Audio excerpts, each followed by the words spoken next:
Picture the Sahara Desert. Now picture it green. Not a metaphor, not a thought experiment, an actual documented period in human history when one of the driest, most hostile places on the planet was instead a sprawling savanna dotted with lakes, rivers, hippos, giraffes, and crocodiles, soaked by monsoon rains that fell so consistently for so many thousands of years that early humans built entire settlements directly into rock shelters carved by water that no longer exists there today. That period is called the African Humid Period, and it ran for roughly 10,000 years. Rain that, in some regions, simply never seemed to stop, and the humans living through it didn't just survive. They thrived, painted thousands of images of swimming figures and water buffalo onto cave walls, and left behind a genetic and archaeological record so detailed that scientists are still extracting ancient DNA from their bones today, piecing together exactly who these people were and how they managed to build entire lives around a climate that has since completely vanished from the region without a trace of its former lushness remaining. So here's the actual question worth asking. How do you survive endless rain when you have no concrete, no waterproof tarps, no rubber boots, and no umbrellas? When the sky simply doesn't stop, season after season, sometimes for years at a stretch, with no forecast and no warning of when it might finally let up? The answer involves geological water reservoirs hidden underground, animal hides engineered with more precision than people realize, entire civilizations whose survival depended on a single river's flood cycle, and the genuinely fascinating reality that for our ancestors, rain wasn't always the enemy. Sometimes it was the entire reason civilization became possible at all, rather than the catastrophe most modern people instinctively assume it must have been. Let's start with the most basic problem rain creates, because it's not actually the wet part, it's the cold. Hypothermia, not drowning, is the primary threat posed by sustained rainfall in most environments, especially in temperate or cooler climates where ancient humans spent enormous stretches of their evolutionary history before ever migrating into warmer regions. Wet skin and wet clothing lose heat dramatically faster than dry skin and dry clothing, because water conducts heat away from the body far more efficiently than air does, pulling warmth directly off the skin's surface. A human can survive surprisingly cold air temperatures as long as they stay dry.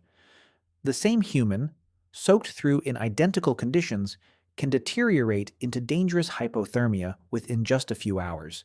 even in temperatures that wouldn't otherwise be life-threatening on their own.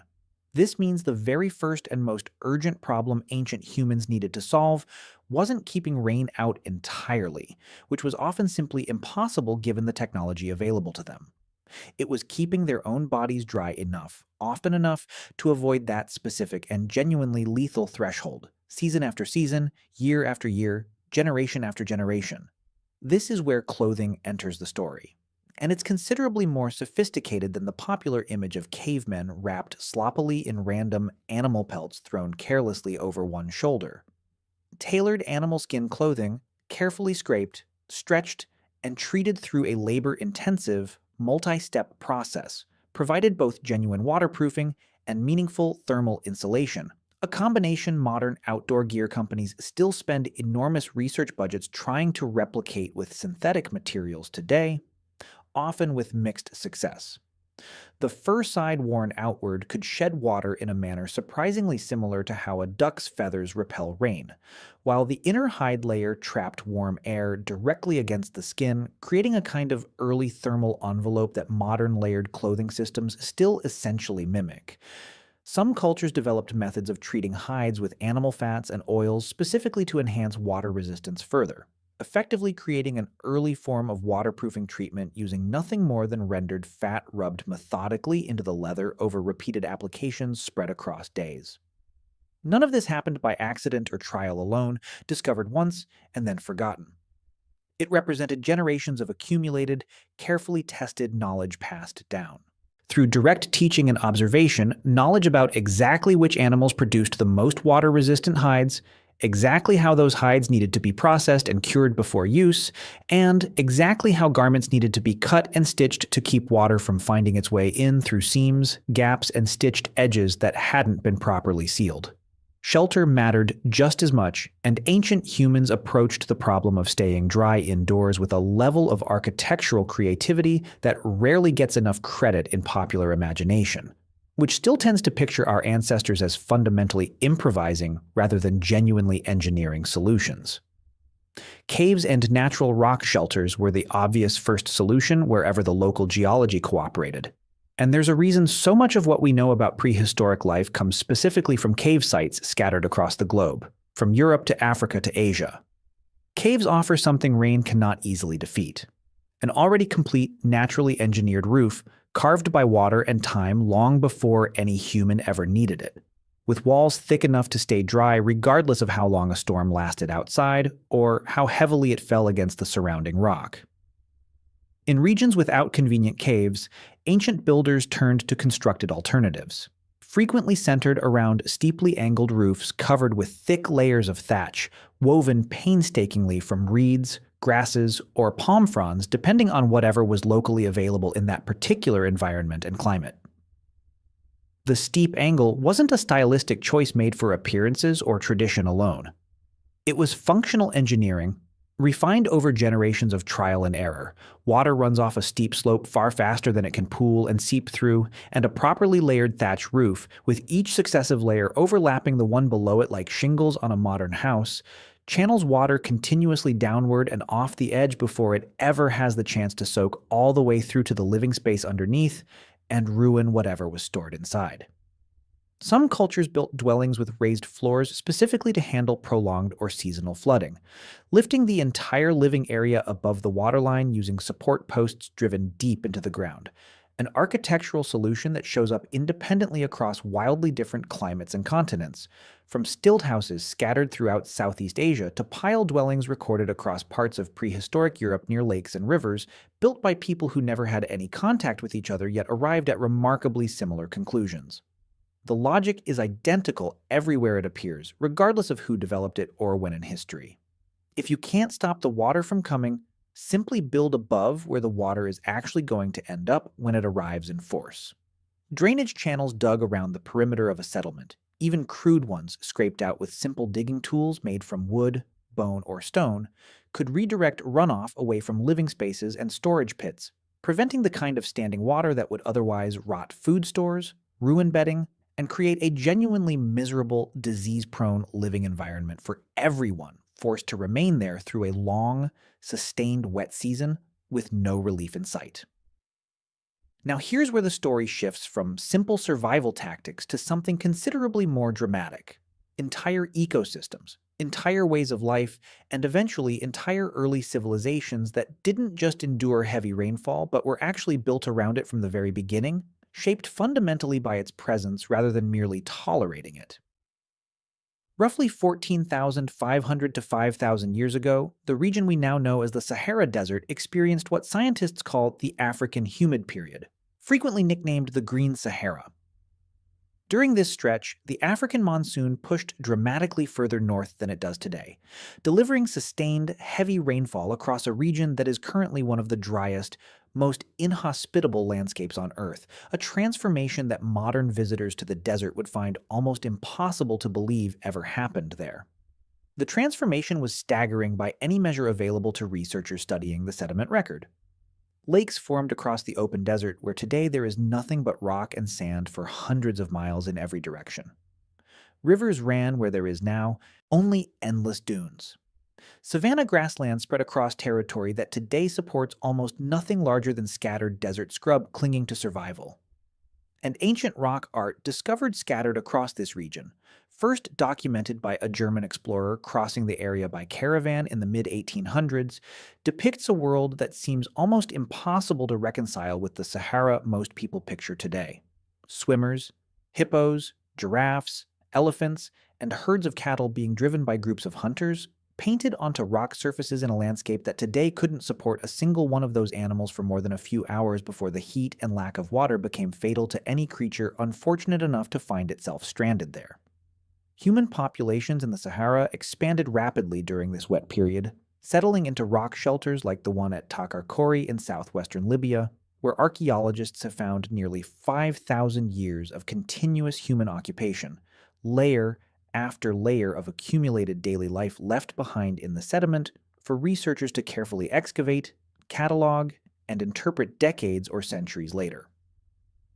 Researchers have even managed to extract ancient DNA from individuals buried at this site roughly 7,000 years ago, revealing a previously unknown North African genetic lineage that had remained isolated for thousands of years, quietly surviving and adapting through an environment most people today would assume was permanently, eternally hostile to sustained human life of any kind whatsoever. But the Green Sahara didn't last forever, and how it ended tells you almost as much about ancient human resilience and adaptability as how it began in the first place. The transition back to desert wasn't a single clean event happening suddenly overnight. Detailed sediment records from a basin in southern Ethiopia reveal that the ending was gradual, but genuinely turbulent, punctuated by repeated droughts lasting 20 to 80 years apiece. Recurring roughly every 160 years, interspersed with sudden bursts of extreme wetness that must have felt like a genuine reprieve before the rains failed yet again. An unstable climate flickering, back and forth before the region finally irreversibly dried out for good and settled into the desert we recognize today. Communities living through that transition had to repeatedly adapt to wild swings between flood and drought, sometimes within a single human lifetime, long before any of them could have known whether the rain was actually gone for good or simply taking an unusually long pause before eventually returning as it always had before. When the rains finally and permanently retreated around 5,000 years ago, populations didn't simply vanish into nothing or perish where they stood. They migrated, following the water as it withdrew southward and eastward across the continent, some moving toward the Nile Valley, some toward the Sahel, some toward what would become Lake Chad and the Niger River Valley, carrying with them generations of accumulated knowledge about exactly how to live successfully alongside unpredictable, dramatic rainfall in whatever new environment they eventually settled into and made their own. This pattern, entire civilizations rising and falling in direct response to the rhythm of seasonal rain, repeats itself dramatically elsewhere in the ancient world, and nowhere more clearly than with the Harappan civilization of the Indus River Valley, a culture whose scale and sophistication still surprises most people encountering it for the first time. Around 4,500 years ago, strong, reliable monsoon rains allowed the Harappans to farm the wide floodplains of the Indus River and its tributaries, supporting large, genuinely sophisticated cities with organized urban planning and advanced sanitation systems that rivaled or exceeded anything else being built anywhere else in the world at that time. In a region of the Indian subcontinent that most Westerners, even today, rarely learn much about in school despite its considerable scale and remarkable engineering achievements. At roughly the same time, in regions further south on the Indian peninsula, lush vegetation supported a completely different way of life entirely. Hunter-gatherer communities who never needed to build permanent settlements at all, because the abundant natural environment around them, fed by reliable rainfall year after year without fail, simply provided enough food without requiring anyone to plant, irrigate, or store anything in advance against future scarcity. Then the monsoon weakened, gradually at first and then more dramatically as the decades wore on.